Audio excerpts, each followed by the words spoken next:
Hello everyone. आज के इस लेक्चर में हम सर्कल की 8 वे सिमेट्री को समझेंगे।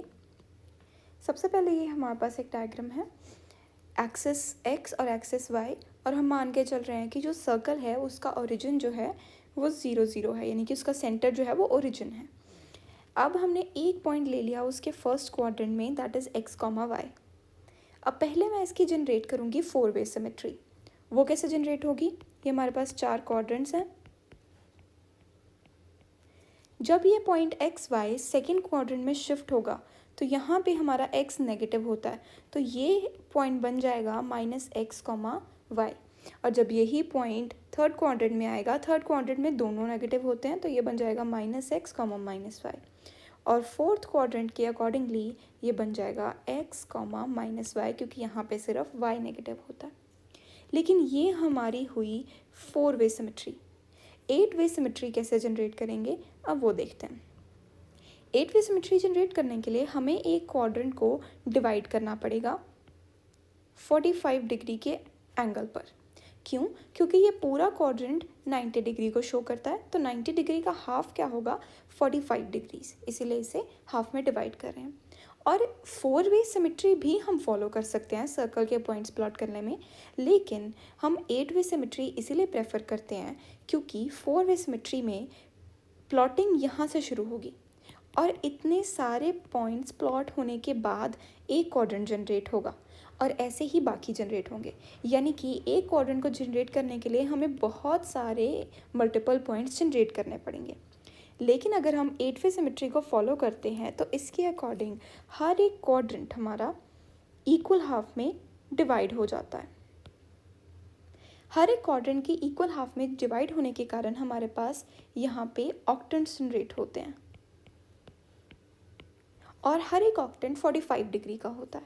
तो अब क्या होगा? प्लॉट होने के लिए पॉइंट्स यहाँ से शुरू होंगे और प्लॉट होते होते यहाँ तक जाएंगे।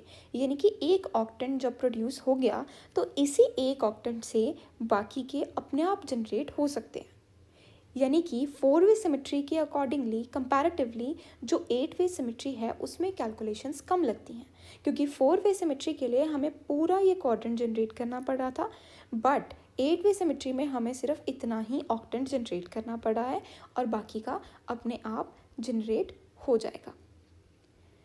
सो मूविंग फर्दर, अब 8 वे सिमेट्री के पॉइंट्स किस तरह से निकलेंगे? ये पॉइंट एक्स वाई है, इस पॉइंट की हमें मिरर रिफ्लेक्शन करनी है इस तरफ। तो जब मिरर रिफ्लेक्शन होगी, एक तरह से मिरर रिफ्लेक्शन कह सकते हैं हम, यहाँ पे पॉइंट्स की वैल्यूज़ चेंज हो जाएंगी। यानी कि अगर यहाँ पे सपोज़ ये पॉइंट था 2,1, तो जब ये यहाँ आएगा, इस क्वाड्रेंट में आएगा, इस ऑक्टेंट में आएगा रादर, तो ये बन जाएगा y, यानी कि हमने x, y की पोजीशंस चेंज नहीं की। x अभी भी पहला जो पॉइंट है वो अभी भी x ही है, और सेकंड जो पॉइंट है अभी भी y ही है, लेकिन हमने इसे डिनोट y, x से इसीलिए किया है क्योंकि वैल्यूज़ इंटरचेंज हो चुकी हैं। अब ये जो पहली वैल्यू है x की वो 1 होगी और जो सेकेंड वैल्यू है वो 2 होगी, यानी कि पॉइंट रिवर्स हो चुका है। 2,1 नहीं, अब 1,2 होगा। लेकिन इसको सिर्फ लिखने का तरीका y, x है बिकॉज वैल्यूज़ इंटरचेंज हुई हैं, बट मीनिंग वही है पुराने वाला कि पहला पॉइंट हमारा x को डिनोट करता है, सेकंड कोऑर्डिनेट हमारा y को डिनोट करता है। अब ऐसे ही अगर हम इस क्वाड्रेंट में आते हैं, सेकंड क्वाड्रेंट में, तो इसका ये जो इतना ऑक्टेंट है, इसमें इस पॉइंट की हम क्या करने वाले हैं? रिफ्लेक्शन शो करने वाले हैं। तो वो कैसे होगी?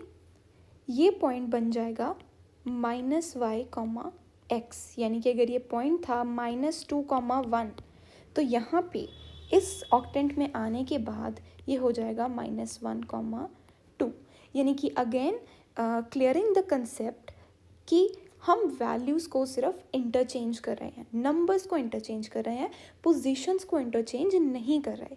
-y लिखने का मतलब ये है कि अब x में y वाली वैल्यू स्टोर कर दो, और x लिखने का मतलब ये है कि अब x में y वाली वैल्यू स्टोर कर दो। ठीक है, तो अब ये इंटरचेंज हो जाएगा और -1,2 पॉइंट बन जाएगा। सेम नेक्स्ट क्वाड्रेंट में भी होगा। यहाँ पे इसका पॉइंट बनेगा -2, और जब इसकी रिफ्लेक्शन होगी तो ये बनेगा -1, -2, यानी कि हम इसे लिख लेंगे -y, -x। और लास्ट में ये पॉइंट बनेगा हमारे पास -x, y, यानी कि ये पॉइंट होगा हमारा 2, -1 और रिफ्लेक्शन वाला होगा -1, 2। ये हमारी 8 वे सिमेट्री जनरेट हो चुकी है। अब इन पॉइंट्स को याद करने का तरीका क्या है कि इन्हें एल्गोरिदम या फिर प्रोग्राम में इम्प्लीमेंट कैसे करेंगे।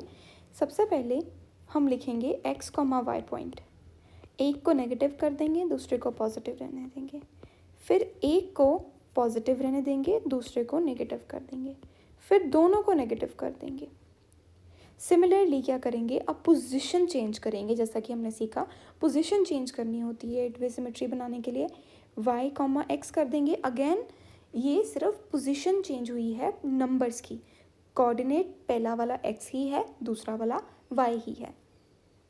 और यहाँ पे अगेन पहले को नेगेटिव कर दो, फिर दूसरे को नेगेटिव कर दो, और फिर दोनों को नेगेटिव कर दो, तो हमारे पास 8 वे सिमेट्री के कोऑर्डिनेट्स जनरेट हो जाएंगे।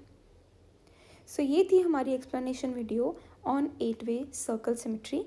Stay tuned to learn more such algorithms. Thank you for watching.